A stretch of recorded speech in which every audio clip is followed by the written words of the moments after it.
जो हम लोग का कॉन्सेप्ट है वो है डाइपोल मूवमेंट। डाइपोल मूवमेंट को समझने से पहले ये समझना होगा कि डाइपोल मूवमेंट का कॉन्सेप्ट आया कैसे या फिर है क्या। तो ये जो कॉन्सेप्ट था ये डेवलप्ड होता है किससे, इलेक्ट्रोनेगेटिविटी को देखते हुए। इलेक्ट्रोनेगेटिविटी को देखते हुए ये कॉन्सेप्ट डेवलप होता है। मान लेते हैं कि दो एलिमेंट्स ए, एक ए और एक बी। ए जो है लेस इलेक्ट्रोनेगेटिव है, बी जो है ज़्यादा इलेक्ट्रोनेगेटिव है। जब दो एलिमेंट्स कंबाइन होते हैं कोवैलेंट बॉन्ड से तो यह माना जाता है कि वो उन दोनों के बीच का जो इलेक्ट्रॉन होंगे वो सेंटर में बीच में प्रेजेंट होंगे। लेकिन बी की इलेक्ट्रोनेगेटिविटी ज़्यादा होने के कारण क्या करेगा, एक इलेक्ट्रॉन को खींचेगा, क्योंकि इलेक्ट्रोनेगेटिविटी का डेफिनेशन ही यही है कि the element having more electronegativity will withdraw the electrons of bonded electrons of less electronegative element. तो वो क्या करेगा, एक के इलेक्ट्रॉन को अपनी तरफ खींचेगा जिससे कि चार्ज जनरेट होंगे उन पे, एक partial positive charge partial negative charge. और यहीं से कॉन्सेप्ट आता है डाइपोल मूवमेंट का। और मैथमेटिकली अगर देखा जाता है, किससे मैथमेटिकली देखा जाता है जो डाइपोल मूवमेंट्स को, ये बोला जाता है कि डाइपोल मूवमेंट बराबर होता है किसके भाई, इसको म्यू से रिप्रेजेंट करते हैं, इसको म्यू से रिप्रेजेंट करते हैं। तो बोला जाता है कि म्यू बराबर होता है किसके, इन दोनों के बीच में जो चार्ज का डिफरेंस गैप जनरेट हुआ वो क्यू से दर्शाते हैं।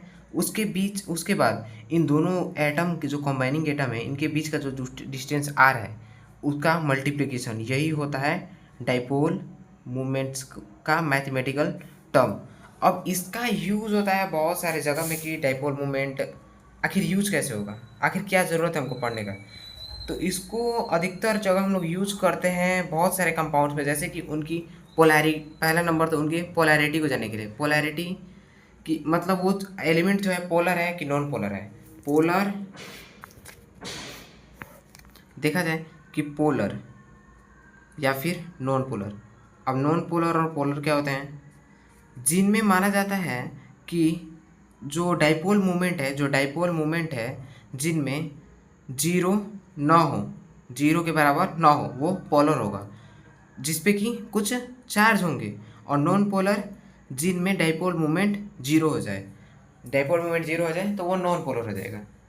ऐसे भी आप समझ सकते हैं कि बोला जाता है कि अगर पोलर और नॉन पोलर की सॉल्युबिलिटीज को देखा जाता है तो पोलर जो होते हैं ये सॉल्युबल होते हैं किसमें, पोलर सॉल्युबल होते हैं वाटर में। लेकिन जो नॉन पोलर होते हैं ये सॉल्युबल नहीं होते, ये सॉल्युबल होते हैं ऑर्गेनिक सॉल्वेंट्स में।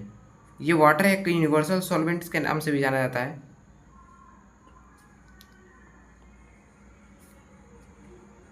यूनिवर्सल सॉल्वेंट ये जो होता है ऑर्गेनिक सॉल्वेंट्स में डिजॉल्व होते हैं, सोल्यूबल होते हैं, ठीक है। तो पहला तो इसका यूज़ होता है पोलैरिटी जानने में। दूसरा परसेंटेज आयनिक कैरेक्टर क्या है, किसी भी कंपाउंड को देखा जाए तो वो ना तो 100% आयनिक होता है, ना ही वो 100% कोवैलेंट होता है। दोनों में हर कोवैलेंट कंपाउंड्स में कुछ ना कुछ आयनिक परसेंटेज होते हैं और हर आयनिक कंपाउंड्स में कुछ ना कुछ कोवैलेंट कैरेक्टर होते हैं, जैसे कि फजान्स रूल में देखा गया था। उसके साथ ही साथ ये ज्योमेट्रिकल आइसोमेरिज्म के बारे में भी बताता है। ये ज्योमेट्रिकल आइसोमेरिज्म में दो पार्ट हैं, एक सिस और दूसरा ट्रांस। सिस और ट्रांस इसके बारे में आगे डिस्कस करेंगे। और पोलैरिटी इन एरोमेटिक कंपाउंड्स, कुछ कंपाउंड्स होते हैं जो कि ऑर्गेनिक केमिस्ट्री में पढ़ा जाता है, कुछ कंपाउंड्स के बारे में जहाँ पे कि बताया जाता है कि एरोमेटिक कंपाउंड्स क्या हैं। तो उनके बारे में पोलैरिटी को डिटरमाइन करने में डाइपोल मूवमेंट मदद करता है। तो डाइपोल मूवमेंट को सिंपली अगर आप वेक्टर जानते हैं तो वेक्टर के हिसाब से देख सकते हैं कि जो अगर दो कोई कंपाउंड्स हैं अगर कोई एक कंपाउंड है जिसमें कि दो बॉन्ड्स हैं और उनमें जो डाइपोल मूवमेंट का डायरेक्शन कुछ ऐसा है, जिनके दो डाइपोल मूवमेंट्स के बीच के एंगल थीटा है दो डाइपोल मूवमेंट के बीच के μ1 और μ2, तो उनका रिजल्टेंट होता है वो वेक्टर से आप निकाल सकते हैं, ठीक है। देखिए यहाँ पे माना जाता है कि अगर डाइपोल मूवमेंट जीरो ना हो तो कंपाउंड क्या होगा, पोलर होगा। डाइपोल मूवमेंट जीरो हो जाए तो कंपाउंड क्या होगा, नॉन पोलर होगा। अब डाइपोल मोमेंट को हम लोग समझेंगे कैसे कि जीरो कैसे होगा। तो ये सिंपली डाइपोल मोमेंट को रिप्रेजेंट किया जाता है एक एरो के हिसाब से, जिसमें कि एक क्रोस्ट लगा होता है टेल के पास और हेड हेड होता है। इसमें अगर दो एग्जांपल ले, जैसे कि हाइड्रोजन को और क्लोरीन को, तो हाइड्रोजन जो होता है लेस इलेक्ट्रोनेगेटिव होता है, क्लोरीन ज़्यादा इलेक्ट्रोनेगेटिव होता है। तो क्लोरीन क्या करेगा, हाइड्रोजन के एटम को, इलेक्ट्रॉन को अपनी तरफ खींचेगा। तो ये जो एरो का डायरेक्शन है, ये जो हेड है डाइपोल मोमेंट्स में, जो एरो का डायरेक्शन है वो दिखा रहा है कि चार्ज जो है, चार्ज डेंसिटी का शिफ्टिंग हो रहा है। चार्ज डेंसिटी का क्या हो रहा है मेरे भाई, शिफ्टिंग हो रहा है। शिफ्टिंग हो रहा है किधर, लेस इलेक्ट्रोनेगेटिव से मोर इलेक्ट्रोनेगेटिव की तरह क्या हो रहा है, चार्ज का शिफ्टिंग हो रहा है। जैसे कि एग्जांपल में अगर कुछ कंपाउंड्स लें कि कैसे पता करें कि वो कंपाउंड्स नॉन पोलर है कैसे पोलर है, तो इसको जानने के लिए हमें जानना पड़ेगा स्ट्रक्चर को कि नॉन पोलर है कि नहीं है। तो स्ट्रक्चर को जानना पड़ेगा। तो अगर देखा जाए कि बेरिलियम क्लोराइड का एग्जांपल लिया जाए, तो ये क्या आता है कि इसमें दो होते हैं BeCl2। तो इसमें दो क्लोरीन एटम होते हैं। अगर बोला जाता है कि कुछ एटम्स को कुछ इस प्रकार अरेंज करना चाहिए कि वो एक दूसरे से रिपल ना करें, कम से कम रिपल करें, रिपल्सन उनके बीच में कम हो, क्योंकि जितना कम रिपल्सन होगा उतना ही ज़्यादा स्टेबिलिटी होगा। तो इनको अरेंज किया जाता है लीनियरली, जिसमें कि दोनों क्लोरीन एटम जो होते हैं 180 डिग्री पे प्रेजेंट होते हैं। अगर देखा जाए तो बेरिलियम के पास कुल 4 इलेक्ट्रॉन होते हैं, और उसमें से बेरिलियम जो है 2 इलेक्ट्रॉन, जो वैलेंस इलेक्ट्रॉन है उसे शेयर कर लिया। यहाँ पे इन दोनों के बीच में कितना डिग्री एंगल है मेरे भाई, 180 डिग्री। अब हम लोग क्या बताए थे कि चार्ज डेंसिटी का शिफ्टिंग किधर होता है, मोर इलेक्ट्रोनेगेटिव जो होते हैं एटम्स, उनके तरफ क्या होता है, चार्ज का शिफ्टिंग होता है। तो यहाँ पे बेरिलियम और क्लोरीन में कौन ज़्यादा इलेक्ट्रोनेगेटिव है, क्लोरीन, ऑब्वियस सी बात है। तो यहाँ पे डाइपोल मूवमेंट का डायरेक्शन कुछ ऐसा होगा, इस क्लोरीन के लिए इधर इलेक्ट्रॉन का डेंसिटी का शिफ्टिंग होगा, और इस क्लोरीन के लिए कुछ इधर होगा, ठीक है। तो यहाँ पे देखा जाए दो डाइपोल मोमेंट्स, ये दोनों एलिमेंट्स हैं सेम हैं, तो दोनों बेरिलियम्स के इलेक्ट्रॉन को सेम पावर से खींच रहे होंगे। तो दोनों अगर सेम पावर से खींच रहे हैं, डायरेक्शन अपोजिट है, तो ये क्या करेंगे, एक दूसरे के इफेक्ट को कैंसिल कर देंगे। और यहाँ पे क्या आ जाएगा कि जो इनके बीच का इलेक्ट्रॉनिक डाइपोल मोमेंट है वो क्या है, जीरो। अगर डाइपोल मोमेंट जीरो हो गया तो कंपाउंड क्या होगा, नॉन पोलर। कंपाउंड क्या होगा, नॉन पोलर। वैसे ही दूसरा एग्जांपल लेते हैं, जैसे कि एग्जांपल में NH3 लेते हैं, NH3 अमोनिया।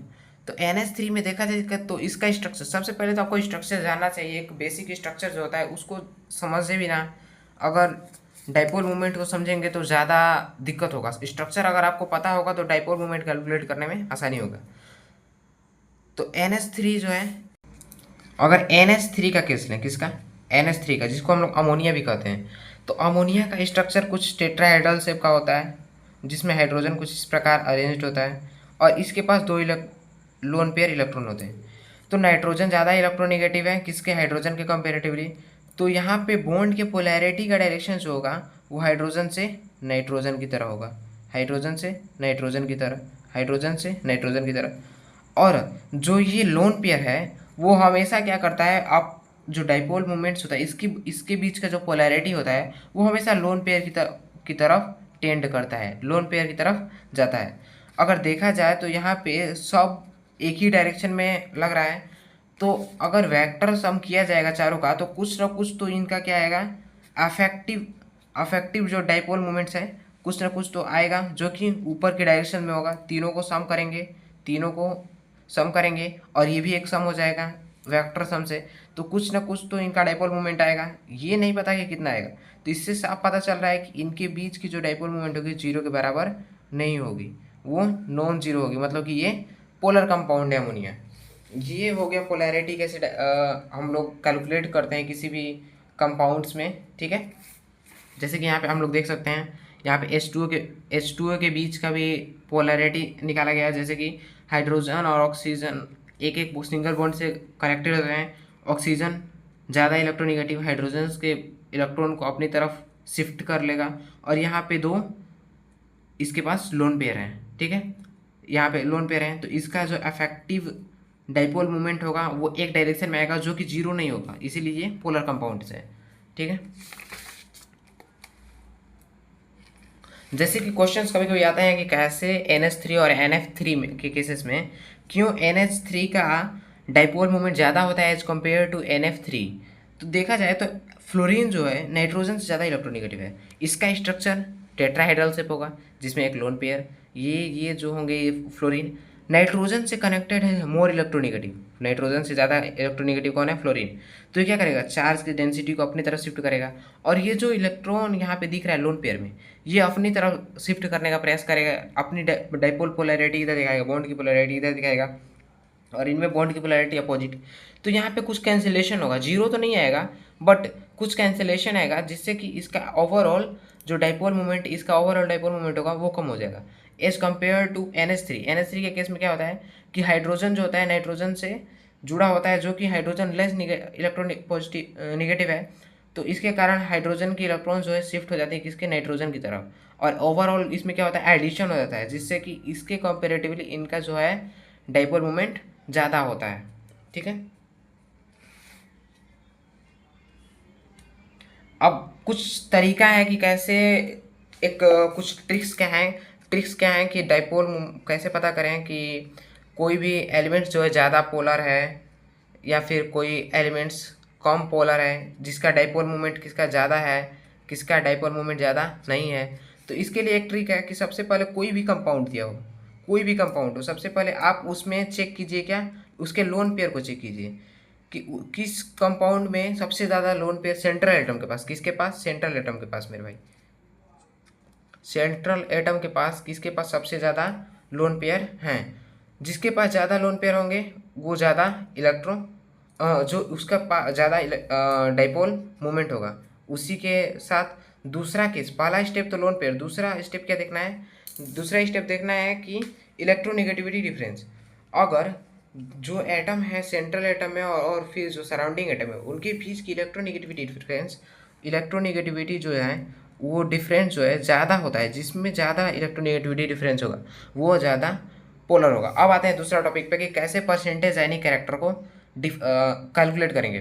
तो परसेंटेज एनी कैरेक्टर को कैलकुलेट करने का सिंपल एक फॉर्मूला है कि ऑब्जर्व डाइपोल मोमेंट, ये डाइपोल मोमेंट है जो ऑब्जर्व किया जाए, और थ्योरेटिकल इंटू 100।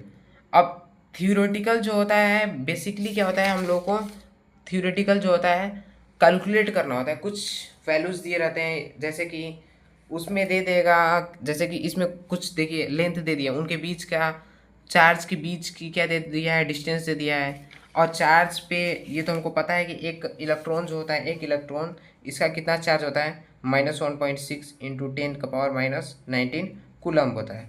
और ऑब्जर्व जो होता है ज़्यादातर केस में जो डाइपोल मोमेंट ऑब्जर्व है वो क्वेश्चंस में ही गिवन होता है। कुछ स्पेशल केसेस हैं जिनको याद करने की ज़रूरत है।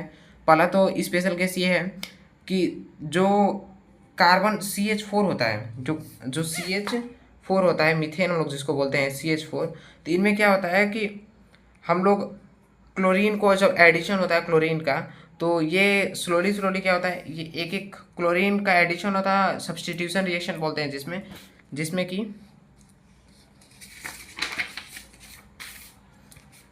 जिसमें कि CH4 में क्लोरीन को ऐड किया जाता है, और इसमें क्या हो जाता है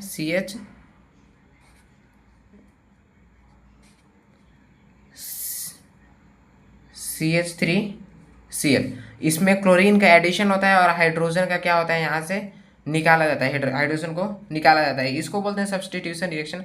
तो सब्स्टिट्यूशन रिएक्शन से क्या होता है, एक एक क्लोरीन को रिप्लेस किया जाता है हाइड्रोजन के मदद से। तो यहाँ पे क्या होगा कि जो कुछ रिजल्ट्स हैं याद करने का ज़रूरत है कि जो डाइपोल मोमेंट्स होता है CH3Cl में सबसे ज़्यादा होता है, CH2Cl2 से ज़्यादा CH2Cl2 में कम होता है, CHCl3 में सबसे कम, उससे कम होता है CCl4 में, और ये बराबर होता है CCl4 बराबर होता है लगभग CH4 के। ये पहला रिजल्ट भाई याद करना है। और दूसरा क्या है कि जो अगर देखा जाए कि किसमें, हैलोजन के ग्रुप में देखा जाए तो सबसे ज़्यादा इलेक्ट्रॉन अफिनिटी वाला एलिमेंट्स कौन सा होता है? क्लोरीन। सबसे ज़्यादा इलेक्ट्रॉन अफिनिटी वाला एलिमेंट कह सकते हो क्लोरीन। या फिर तुम यहाँ पे एक्सेप्शन के रूप से मैं याद कर सकते हो कि CH3Cl का सबसे ज़्यादा डाइपोल मोमेंट होता है, उसके बाद होता है CH3 फ्लोरीन का, फिर CH3 ब्रोमीन का, और मिथाइल आयोडाइड का ये डाइपोल मोमेंट्स की क्या है? ऑर्डर है। इसको याद करना पड़ेगा। अब जियोमेट्रिकल आइसोमेरिज्म क्या होते हैं? ये सिस और ट्रांस, ये दो प्रकार के आइसोमेरिज्म होते हैं, सिस और ट्रांस। सिस मीन्स होता है कि जिसमें जो कोई भी एलिमेंट्स है, जैसे कि इथीन ले लें, इसमें क्लोरीन को कोई भी सिमिलर एटम को, सिमिलर एटम है क्लोरीन का या फिर हाइड्रोजन का, इनको क्या किया जाए? एक सिमेट्रिक में, एक यहाँ से बीच में सिमेट्रिक डालोगे तो एक साइड में ये दोनों मिलेंगे, ये दोनों एक साइड में। सीस में क्या होता है भाई? सीस में होता है एक साइड में क्या होंगे? जो एटम्स प्रेजेंट होंगे। उसी के अपोजिट जो ट्रांस होता है, ट्रांस दूसरा आइसोमर होता है। इसमें इथीन के केस में ही क्या होता है कि जो सिमिलर एटम है उनको अपोजिट डायरेक्शन में रख दिया जाता है, जैसे कि यहाँ पे क्लोरीन है और यहाँ पे हाइड्रोजन है, यहाँ पे क्लोरीन है, यहाँ पे क्लोरीन है, यहाँ पे हाइड्रोजन है, ये दोनों अपोजिट डायरेक्शन में। अब इनमें कैसे देखा जाए डाइपोल मोमेंट? तो कार्बन से कम इलेक्ट्रोनिगेटिव हाइड्रोजन है, तो कार्बन क्या करेगा? इसके इलेक्ट्रॉन को इधर शिफ्ट करेगा। लेकिन कार्बन से ज़्यादा इलेक्ट्रोनिगेटिव कौन है? क्लोरीन।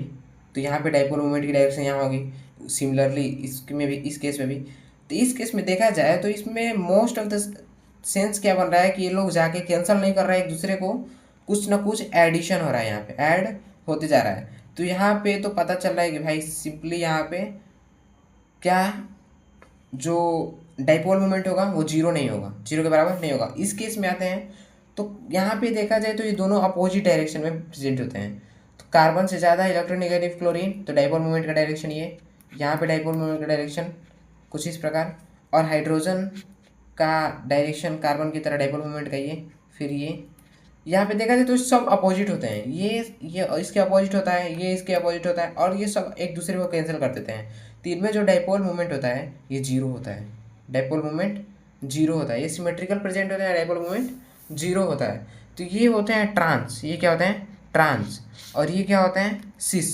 सिस के केस में क्या होता है? डाइपोल मोमेंट जीरो नहीं होता, लेकिन ट्रांस के केस में जीरो हो जाता है। तो कहा जा सकता है जनरली कि ये देखो सिमेट्रिकल केस है, सिमेट्री डाल के तुम देख सकते हो। सिमेट्री डालोगे तो ये अपोजिट डायरेक्शन में, यहाँ पे सिमेट्री डालोगे, ऐसे सिमेट्री मान लो डालें तो यहाँ पे ये इसके अपोजिट साइड में, ये इसके अपोजिट साइड में मिलेगा, दोनों अलग अलग पार्ट में मिलेंगे। लेकिन यहाँ पे सिमेट्री डालोगे तो क्या होगा? एक ही डायरेक्शन में होंगे। तो इस सिमेट्रिकल केस में क्या होता है कि जो डाइपोल मोमेंट होता है किसका? सिस का, वो ज़्यादा होता है डाइपोल मोमेंट किससे? ट्रांस के डाइपोल मोमेंट से। अब अनसिमेट्रिकल कुछ केसेस आते हैं जिनमें कि एलिमेंट्स जो होते हैं कुछ सिमिलर नहीं होते हैं, जैसे कि मान लो कि ये इथीन ही, मॉलिक्यूल्स जो है इथीन ही है, इसमें बस सब्स्टिट्यूट कर दिया गया है, एक हाइड्रोजन को सब्स्टिट्यूट कर दिया गया मिथाइल से और दूसरे हाइड्रोजन को क्लोरीन से। तो यहाँ पे देखेंगे, सिमेट्री डालेंगे तो पता चल रहा है कि ये दोनों जो एक मॉलिक्यूल्स है, ये कंपाउंड है और ये एक एटम है, दोनों डिफरेंट हैं। तो ऐसे केसेस में क्या होगा कि क्लोरीन तो क्या करेगा? अपनी तरफ अट्रैक्ट करेगा इसके इलेक्ट्रॉन को, इसके डाइपोल्स मूवमेंट की डायरेक्शन इधर होंगी। और ये CH, इसमें देखा जाए कि CH3, अब देखा जाएगा कि CH3 का डाइपोल मूवमेंट ज़्यादा होगा कि इस कार्बन का, इस कार्बन को अगर तुम ओपन करोगे, इस कार्बन को तुम क्या करोगे? ओपन करोगे तो तुमको कुछ ऐसा दिखेगा कि इसमें जो है हाइड्रोजन जो है सिंगल बॉन्डेड प्रेजेंट है, लेकिन इसमें जो है हाइड्रोजन जो है सिंगल बॉन्ड से कनेक्टेड है। और यहाँ पे कार्बन जो है डबल बॉन्डेड है। ज़्यादा डबल बॉन्ड, अगर बॉन्ड डबल हो तो इनकी इलेक्ट्रोनिगेटिविटी ज़्यादा होती है, सिंगल बॉन्ड हो तो इससे कम होती है, और ट्रिपल बॉन्ड हो तो ये सबसे ज़्यादा इलेक्ट्रोनिगेटिविटी होती है ट्रिपल बॉन्ड्स की। लेकिन यहाँ पे डबल बॉन्ड और सिंगल बॉन्ड में कंपैरिजन देखा जा रहा है तो डबल बॉन्ड्स की इलेक्ट्रोनिगेटिविटी ज़्यादा होगी। तो इसी के वजह से यहाँ पे जो CH3 का जो डाइपोल मोमेंट्स का जो डायरेक्शन होगा कुछ इस प्रकार कार्बन की दिशा में आएगा। अब यहाँ पे देखा जाए तो यहाँ पे क्लोरीन में डायरेक्शन इधर है, हाइड्रोजन का डायरेक्शन इधर, हाइड्रोजन का डायरेक्शन इधर, तो क्लोरीन का डायरेक्शन इधर, लेकिन इसमें डाइपोल मोमेंट का जो डायरेक्शन है किसका, CH3 का, ये कुछ अपोजिट आ रहा है, ये दूसरे को कुछ ना कुछ कैंसिलेशन कर रहे हैं। तो इनमें क्या होता है कि कुछ जीरो तो नहीं होगा, लेकिन इनमें कुछ कम हो जाएगा डाइपोल मोमेंट। उसी तरह दूसरे केस में देखेंगे, जब ये सिस है, ये क्या है, सिस है, और ये ट्रांस में देखेंगे तो क्या होगा, CH3 इधर प्रेजेंट होगा, इसके सिमेट्रिकली अपोजिट जो होगा क्लोरीन प्रेजेंट होगा, हाइड्रोजन होगा, और ये हाइड्रोजन होगा। यहाँ पे डायरेक्शन जो होगा डाइपोल मोमेंट का इधर, यहाँ पे डायरेक्शन जो होगा डाइपोल मोमेंट का इधर होगा, हाइड्रोजन के डायरेक्शन इधर, हाइड्रोजन का डायरेक्शन इधर। यहाँ पे हाइड्रोजन का डायरेक्शन तो क्या होगा, एक दूसरे को कैंसिल कर देगा, लेकिन ये हैं एक ही डायरेक्शन में दोनों, तो ये क्या होंगे, ऐड अप हो जाएंगे। क्या हो जाएंगे, ऐड अप हो जाएंगे। इससे क्या होगा, जो डाइपोल मोमेंट होगा वो जीरो नहीं होगा, लेकिन ये ज़्यादा होगा। ये जो ट्रांस है, ये जो ट्रांस का केस है, ये ट्रांस का केस है, और ये सिस का केस है, ये सिस का केस है और ट्रांस का। तो इस केस में जब अनसिमेट्रिकल हो, दोनों अनसिमेट्रिकल हो, तो जो सिस होता है उसका डाइपोल मोमेंट कम हो जाता है ट्रांस के कंपैरिजन। ये किस में है, ये अनसिमेट्रिकल केस में।